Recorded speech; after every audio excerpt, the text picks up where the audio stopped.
Hello everyone, this is your biology educator Pragati and you are on the online platform of Mentors EduServe। तो इस video में मैं discuss करने वाली हूँ कि आपके नीट के लिए लास्ट 30 डेज की स्ट्रैटेजी क्या होनी चाहिए। 5th मई को आपका नीट का पेपर है बेटा, 5th मई को आपका नीट का पेपर है।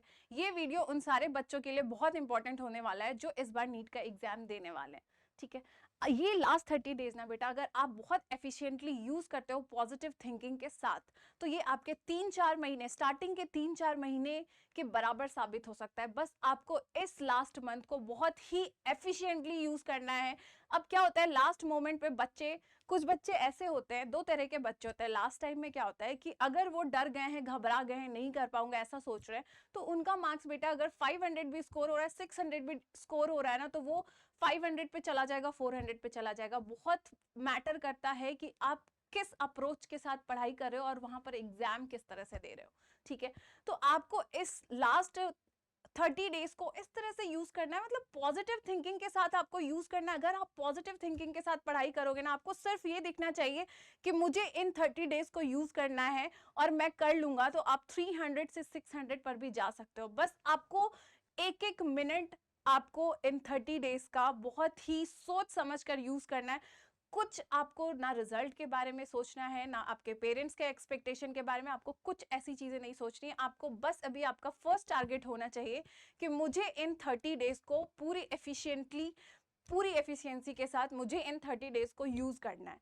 अब जरूर आपका जो मार्क्स होगा ना वो एक्सेल होगा। ठीक है, तो फर्स्ट टारगेट तो ये होना चाहिए। अब दूसरी बात ये है कि आप कितना अपने आप को इस व्हाइट एप्रन में देखना चाहते हो स्टेथोस्कोप के साथ। ये आपकी मोटिवेशन होनी चाहिए कि आप कितना खुद को इस तरह से देखना चाहते हो, और आपके पेरेंट्स कितने खुश होंगे जब आपको इस तरह से देखेंगे। ठीक है, तो ये आपकी मोटिवेशन होनी चाहिए। नेक्स्ट क्या है कि आपको अभी इस टाइम पे रोज 10 से 12 घंटे या फिर 13 घंटे की पढ़ाई बहुत जरूरी है। आप कर सकते हो 13 घंटे, मुश्किल है 13 घंटे एफिशिएंटली निकालने के लिए आपको 15 घंटे बैठना पड़ेगा। 15 आवर्स की आपको स्टडी को देना पड़ेगा, तब जाके आप एफिशिएंटली 12 से 13 घंटे पढ़ाई कर पाओगे। ठीक है, ये मुश्किल है बट आपको सिर्फ 1 महीना करना है, ये सोच के करो। ठीक है, अब इन 15 आवर को मैनेज कैसे करोगे पूरे दिन में? तो अगर आप 6 बजे से भी स्टार्ट कर रहे हो, मॉर्निंग में 6 AM भी स्टार्ट कर रहे हो, तो यहाँ पे देखो आप 4 स्लॉट निकाल सकते हो, 6 to 9 AM, 10 to 1 PM, 2 to 5 PM, 7 to 10 PM। अगर कोई बच्चा 12 PM तक भी इसको करना चाहता है, तो मतलब 12 बजे रात तक भी करना चाहता है, तो वो इसको एक्सटेंड कर सकता है। ठीक है, आप ये देखो यहाँ पर आप 4 स्लॉट में 10 to 12 आवर तक की पढ़ाई कर सकते हो और उससे ज्यादा ही कर सकते हो। अगर आप 6 to 9 AM दे दो फर्स्ट स्लॉट में, 10 to 1 PM दे दो, उसके 2 to 5 PM दे दो, 7 to 10 PM दे दो।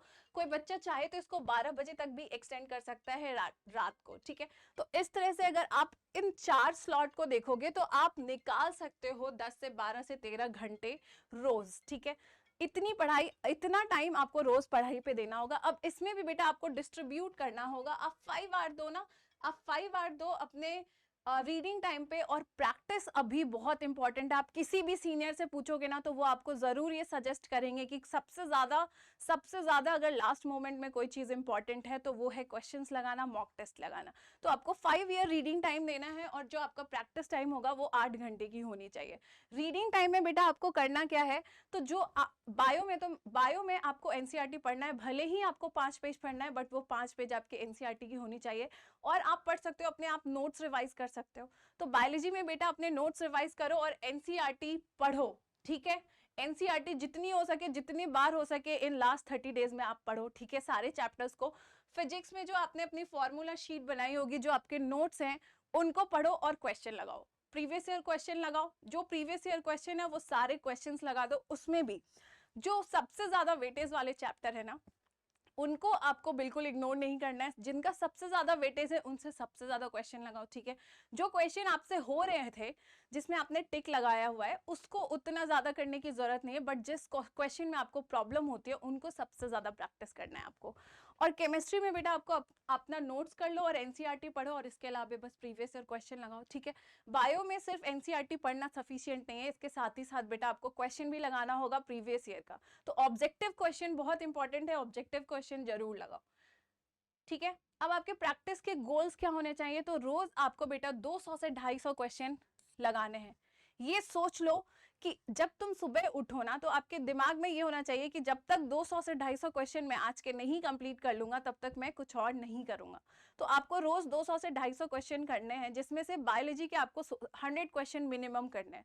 ये मैं मिनिमम का बता रही हूँ, ठीक है, मैक्सिमम तो आप चाहे जितना कर लो। तो बायो में मिनिमम 100 क्वेश्चन लगाओ, क्योंकि 50% वेटेज आपका बायोलॉजी का होता है, बाकी 50-50 क्वेश्चन आप फिजिक्स केमिस्ट्री के भी लगाओ रोज।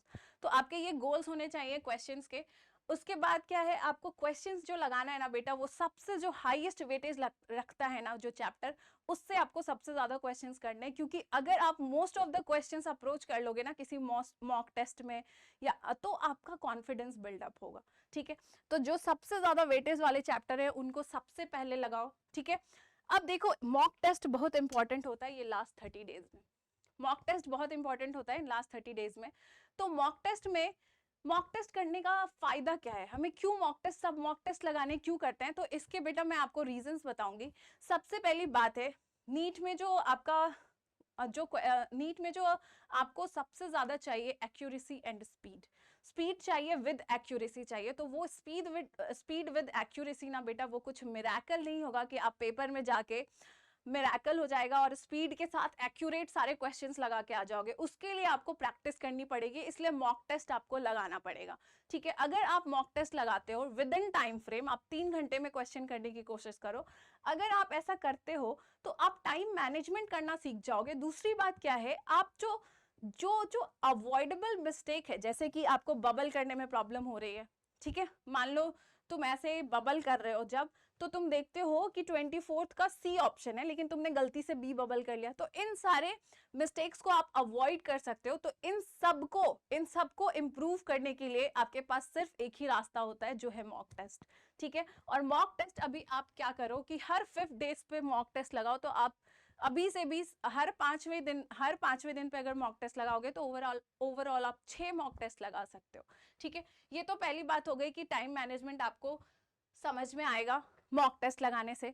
दूसरी बात क्या है, जब आप मॉक टेस्ट देते हो ना तो एनालिसिस में भी टाइम दो, आधा घंटा 1 घंटा आप उसको एनालाइज करो कि वहां पे आपको मॉक टेस्ट देने में कौन से क्वेश्चंस में दिक्कत हो रही है।